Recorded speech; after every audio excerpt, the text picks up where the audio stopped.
So welcome to the 15th, it's a long time, annual Kurt Schork Memorial Fund Awards in International Journalism. Every year, the Thomson Reuters Foundation hosts the Kurt Schork Award, and for me, it's a very, very special award because it recognizes the work of the freelancers and the local journalists.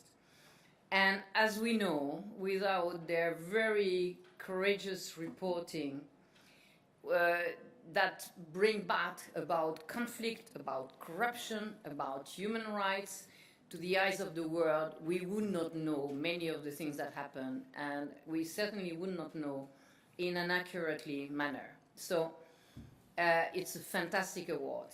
The winners we are recognizing know a thing or two about the impact and the power of exceptional journalism. And we received 93 entrants for the awards from 36 countries, submitting a total of 279 published stories. So it was a big job for our jury. 8 were shortlisted in each of the 2 categories: freelance journalist covering international news and local reporter. The shortlisted candidates were judged by Anna Uzarka, who is a freelance journalist and author, Sam Doubley, Eyewitness Medias, and Richard Sambrook, a Cardiff University professor of journalism and who is an ex-BBC and is also helping a lot at the Reuters Institute of Journalism in Oxford, that is also part of the foundation. In addition to these 2 categories, which are awarded each year, I'm really, really happy of the big announcement that we do tonight of the launch of a new fantastic prize, which was all in Sabina's brain, which is the Fixer Award. This is a revolution because from next year we are going to recognize the ones who are working in the shadows and who are never mentioned anywhere. Kurt Schork Awards will now recognize the unsung heroes of journalism, the fixers. Around the world, they play a key role in bringing important stories on these issues to global audience. Stories that otherwise would never have seen the light of the day. Steve Jukes and Anna Uzarka will be telling you more in just a moment, so I will shut up. As many of you know in the room, Kurt stood for courage and for holding authority to account by shedding light on corruption and all kinds of other abuses of power.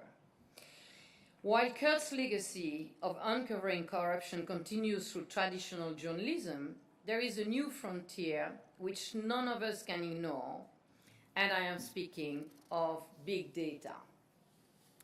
We have tonight a fantastic panel for you on big data and the danger of journalism new frontline, which will explore the topics in depth. The Foundation, as some of you know, has done a few things using data. One of them for trying to fight slavery and using data to fight slavery.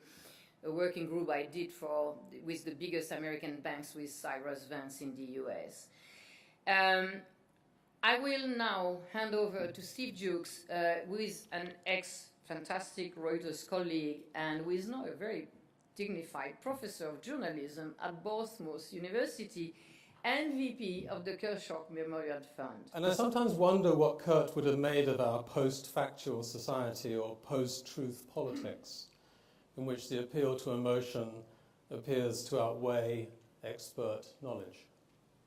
Or what would he have made of Trump, the US election campaign, or for that matter of the Panama Papers and some of the data journalism that's going on now?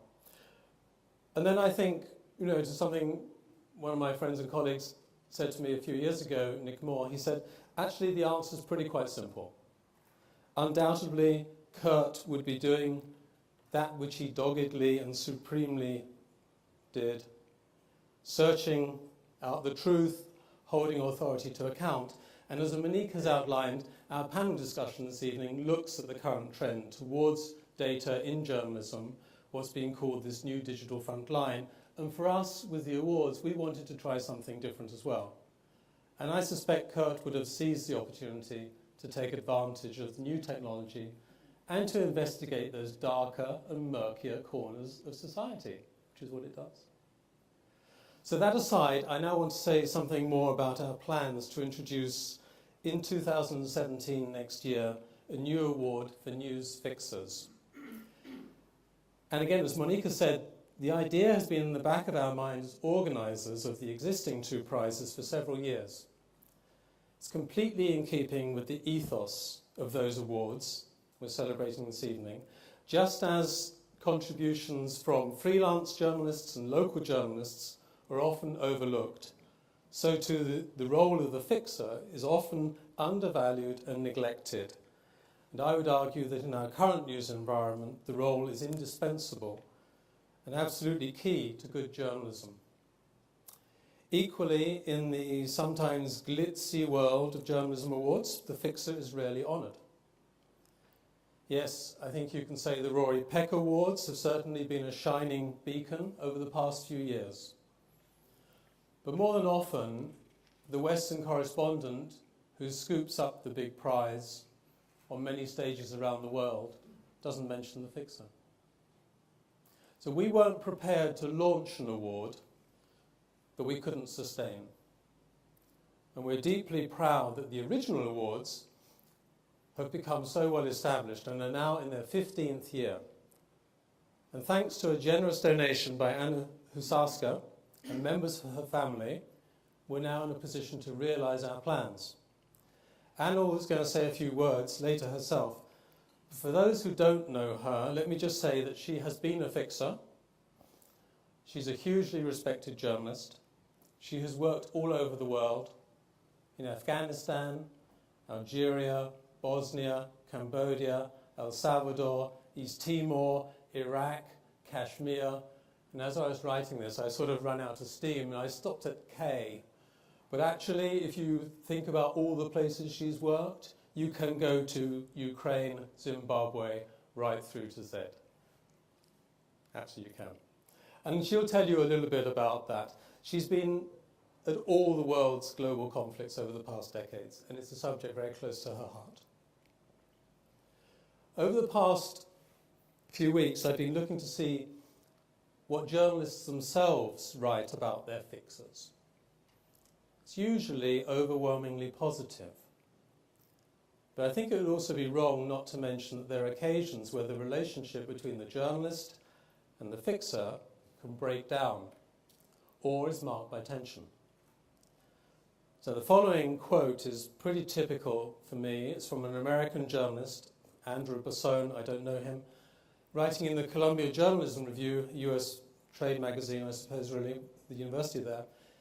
And he said, in the Middle East, fixers are essentially journalists, but all too often they receive little or no recognition, even when they're entirely responsible for the scoops credited to their foreign peers. These people are not mere translators who provide their service for payment. Our work, on occasion our safety, depends on them. Now, at the same time, I don't think he gets it quite right. Not all fixers are, in fact, local journalists. Some, before a conflict or a war comes to town, had led entirely different lives, with no connection to the business of news gathering. Some of them are picked by foreign correspondents for their language skills, others because of their connections. Which brings us to the tasks that fixers perform. Two come up most regularly when you read through what I would call the Western correspondents write about it. Firstly, the work of translating and interpreting. And secondly, the issue of local knowledge and how that's important above all in terms of safety. In addition, this local knowledge unlocks doors, opens up access to officials for interview, and, in the best cases, can help narrow the cultural gap between correspondent and the country in which they're working. So given this long list, the first question to ask for me is whether the word fixer is actually the right term, or whether its use defines a relationship in what might be somewhat unhelpful hierarchical terms. Now, the foreign correspondent Andrew Maycuth wrote about this on the Committee to Protect Journalists website, and he said, well, fixer is the wrong term for him. They really are journalists. Their work demands the same ethical standards of reporting.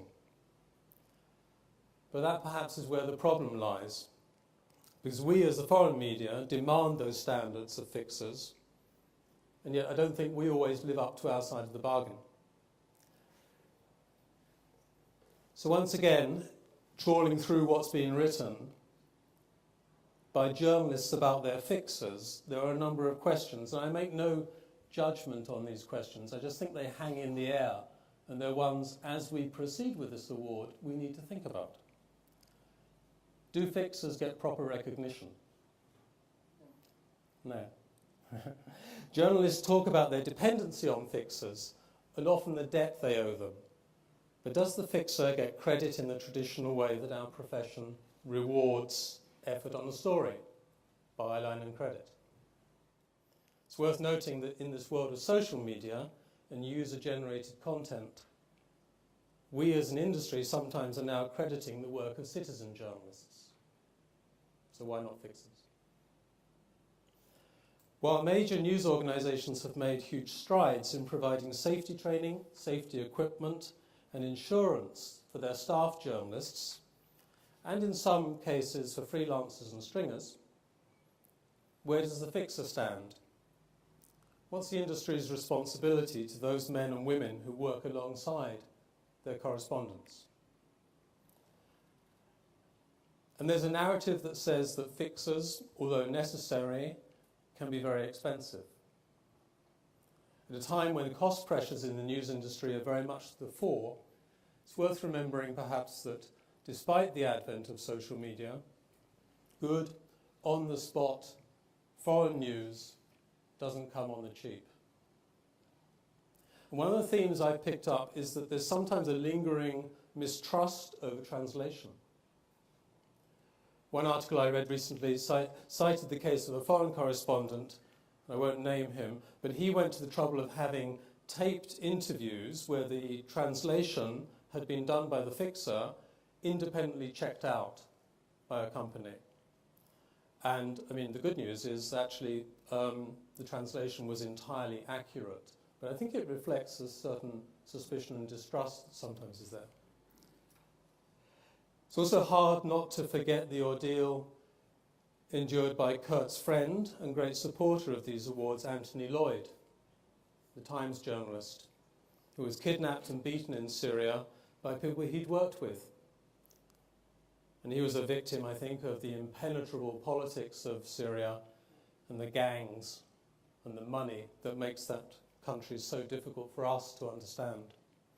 So I make no apology for highlighting some of the more difficult issues associated with this. But I also want to make a very, very clear point, which is it's often the fixer whose safety is most exposed. And it's a sad fact that this year alone, according to the Committee to Protect Journalists, 34 journalists have been killed. The majority, obviously, I suppose, in Syria, Iraq and Libya, and actually Yemen. And in their grim statistical count, CPJ has a separate category which they label media workers.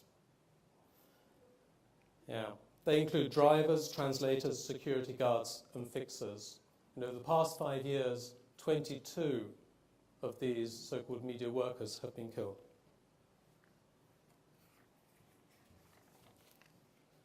So to recap, from next spring, starting with the 2017 awards, we will have the additional Fixer Prize. Fixers can be nominated by correspondents or by news organisations, and they need to say how they've contributed to stories. As Monique said again, their impact. How do they make a difference? And an independent panel of judges will be scrutinising the entries with the same rigour which we use for the existing 2 awards. So I hope we can do our bit for this important and yet vulnerable community that makes such a difference to reporting from faraway places. And now I'd like to ask Anna to come up here and tell us what it's really like. Thank you, Stephen, and thank you very much for coming here. Yes, indeed, I have been reporting from many places, and I have seen reporting being done from many places. But first I would like to say a few words about my uncle, Michael Hoffman, whose estate it is, the donation that Stephen mentioned. My uncle has escaped in a rather dramatic circumstances from the communist Poland just after the war. And I think the story of his escape would have made a great copy, as Monique would put it. Or a script for Hollywood maybe. So I'm sure that if he had known that we are going to have an award thanks to his estate, he would bless us all for doing that. In fact, he wouldn't be alone blessing us, because as I went around trying to find where I would find a place for this estate of my uncle to transform itself into an award, and Kurt came to mind. I contacted Sabina. Then when the Kurt Schork Memorial Fund accepted, I started telling my friends around the world that the award will be there, and my Bosnian friend said, "Koniečno." My French friend said, "Enfin." My Arabic friend said, "Ahiran," and everybody who speaks English said, "Finally." That's what we've been waiting for. This award is long overdue, and we should be proud of ourselves, and we should feel ashamed it didn't happen any earlier. I think that they are very much unsung, and we will try to have them a little bit sung by this award. The reason why I feel that maybe I should be speaking about it is because I knew Kurt. We worked as colleagues in Bosnia and Kosovo together, and I could see how much he appreciated fixers that he worked with and fixers of other people. I cannot call Kurt a fixer, but his presence next to me in this armored car as we were going down the road, and we knew that they were looking at us. And I knew 3 words of Albanian and maybe 100 words of Serbian, and he didn't know those. My 103 words may have made a difference, but his presence there just made me relaxed about my 103 words that I knew. I also can speak about the Kurt Schork Awards because I have been wearing many hats on my short hair. I have been a local journalist from my native Poland. I have most of my life been a freelance, and most of the places for which I worked would be rather miser on the expense accounts. But I also was a staff writer at one point, and it was very cushy. And I have been a fixer many times, both in Poland and in other places. In Bosnia, my fixing was quite appreciated, not because it was so good, but because the thugs were so bad. And because the ethnic lines between the Bosniaks, the Serbs, and the Croats were so strict that taking any person who was of one of the ethnicities was quite dangerous. So suddenly my ratings got up, and I was going there. And it was especially true when once we went with the journalists from the New York Times, Washington Post, Voice of America, NPR. I was then a staff writer at the New Yorker, but I didn't use a fixer. One of the above mentioned 4 men decided to take a Bosnian translator through the front lines into the Serb territory. It was a whole day and night at gunpoint waiting for them to decide whether we were all spies or only the men were spy or only the Polish woman was a spy. Anyway, the changing of fixers was not a very convenient thing, so fixing by a Pole was appreciated. Dante Alighieri in the Divine Comedy had a fixer, Virgil, in hell and in the purgatory. When he wanted to go to heaven, Virgil, being a pagan, didn't make it, so Beatrice made it. Maybe this is the gender that Monique was speaking about. Anyway, war reporting is not ever heaven.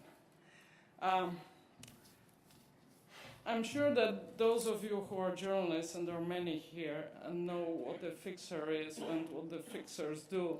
For those who are not journalists, family, friends, and things like this, you may remember the film called The Killing Fields, which was probably the first glorious way of recognizing the role of fixers.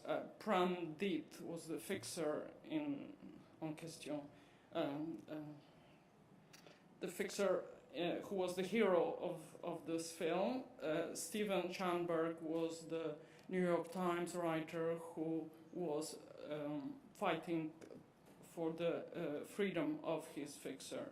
We are speaking about Cambodia, 1975, the Khmer Rouge. The more recent story, which I happen to have been involved a little bit with, is the widow of Stephen Vincent, who was a journalist, a freelance journalist working in Basra in Iraq, and he was killed in 2007. His fixer at the time, Nur al-Khal, was injured. She got a shot in her leg, and it was the widow, Riza Ramachi, who came to International Rescue Committee where I was working, and she made the incredible efforts to get Nur into the United States. She did, and Nur found a job, then lost the job, found a job again, etc.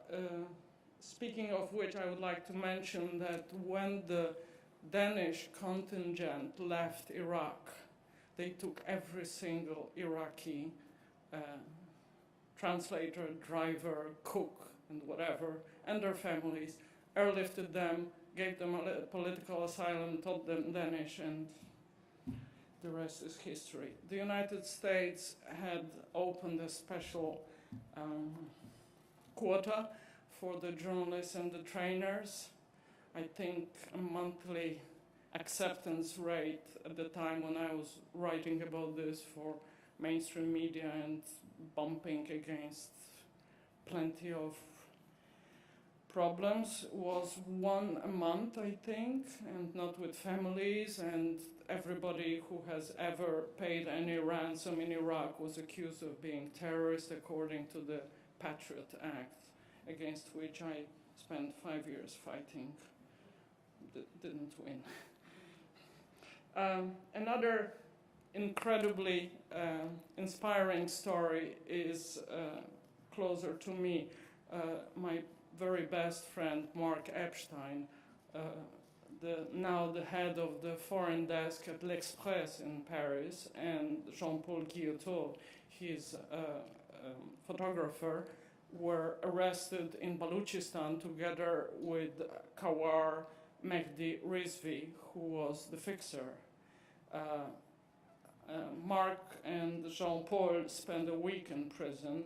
Kawar was not released, and Mark has undertaken an incredible campaign to free Kawar, having himself been freed a week later. I was deported from Cuba just a week before, so my interest in the whole family being out of prison was particularly acute. In 2007, there was a very unfortunate case that may have come to your attention. It was Ajmal Naqshbandi Ajmal, he was the fixer for the reporter from La Repubblica, Danilo Mastergiacomo, and Danilo got released, being exchanged for 5 Talibans, whereas Ajmal and Sayed, who was the driver, were not exchanged for anyone. Sayed was killed and Ajmal was beheaded. This led my friend John Lee Anderson to launch the idea of a fixer fund, which has nothing to do with these awards, but I'm mentioning it that some people did see the fixer's fate. In this case, it's a fund that helps the families that stay behind and with the funeral costs, etc. I will be speaking with John Lee to see if there's any things that we can do together. The last story that I know about of fixers is Mohammed Rasool, who was working as a fixer for Vice, the American publication. 2 British journalists were immediately released from detention, and Mohammed Rasool was held, and now he has been released on bail in January 2016. The case is that it happened in Turkey. The 2 boys are British, and Mohammed is Iraqi. So, but those above are the famous cases. There are many, many unfamous cases, and if I opened my Rolodex or my iPhone, I would probably come up with plenty of my friends having worked as fixers at some point or other. I don't think that they would like to be mentioned because very often fixing happens in countries where thugs and dictators, some of them with medical ophthalmologists, for instance, degrees, run the place. In other, there are former heroes such as Comrade Robert Mugabe or Comrades Fidel and Raúl Castro. They are really former heroes who run the place. So fixers in those countries prefer to be anonymous. I would therefore not mention the names, but the fixers that Steve spoke about being local reporters, the ones I know are mostly non-reporters. I have a little list here. A guitar teacher from Crimea, a biologist from Republika Srpska, an accountant and his brother environment specialist in Yemen, a nurse in Sarajevo, an economist in Rangoon, a filmmaker in Venezuela, a plumber in Albania. He spoke 4 languages fluently and could quote Dostoevsky in Russian, and a truck driver in Grozny in Chechnya. Let's take Dushko. Dushko lived in Bielina. He spoke English. He was Serb from Republika Srpska. He spoke English. He had a battered red Yugo that was falling into pieces but moved around. His mommy baked wonderful chestnut cakes. And he knew everybody. He knew the war criminals. He knew which war houses the war criminals went to, so you could wait outside the war house and get some pictures if your newspaper needed them. He was giving quotes. He knew the checkpoints. He knew how to bribe the checkpoints. He knew the local numbers of people. At the time, the mobile phone wasn't yet so very famous. And I really defy any foreign reporter who doesn't speak the Yugoslav language, as it was called there, and to be on the safe side, who did not use Dushko or did not take his views or his safety instructions and eat the chestnut cake of his mommy, which was very good. Just a few notes on the profession or the calling, on the function of the fixer before I finish. I think that in the world of instant contact via Facebook or with Facebook users via WhatsApp or whatever one uses, I have plenty of those applications. A foreign journalist is even more challenged to have the local knowledge, because the WhatsApper who may not have the credentials will be quicker, so the journalist needs to really know his stuff, and the fixer is absolutely indispensable. The second thing is that I think Sarajevo, which Kurt knew so well, is one of the last conflicts that I can think of where you could really say where each side is standing, as opposed to the shifting and impossible to foresee safe or dangerous places. And it is now even more important than before to have a fixer to whom you can turn as the shooting starts and the artillery goes off, as was the case 3 days ago for me outside the Donetsk airport, and it started really very, very noisy, and we had to get out, and I knew that the local person would know. I wasn't myself very reassured with the military man telling us to go this way, and I followed the bartender. She was a bartender, Tiotia Katia, is her name. I still have her phone. Anyway, the other importance is that, given the fatigue with the conflicts, the copy has to be better and better. And for the copy to be better and better, the foreign reporter comes and writes about it, but it cannot be done without the local fixers. But the fixer himself cannot, or the local reporter, not knowing if you're writing for United States now and you don't know that Trump is as dangerous as artillery in Ukraine, almost, then you cannot write for this audience, because half of America thinks he's a great guy. Almost half. We think, not entirely half. So the reporter and the fixer working in this symbiotic coexistence, I think, is something that will stay with us and is guaranteed to flourish. I do hope that the Kurt Schork Memorial Fund will be getting the nominations that will help us to sing the glory of those unsung heroes. And I just wanted to add that we should be optimistic, although when I went to see the exhibition called The Sunken Cities today, I handed them my press card and they gave me a ticket, and the ticket says, "Press Sunken." I hope it's not true. They just, thank you very much, thank you. Thank you.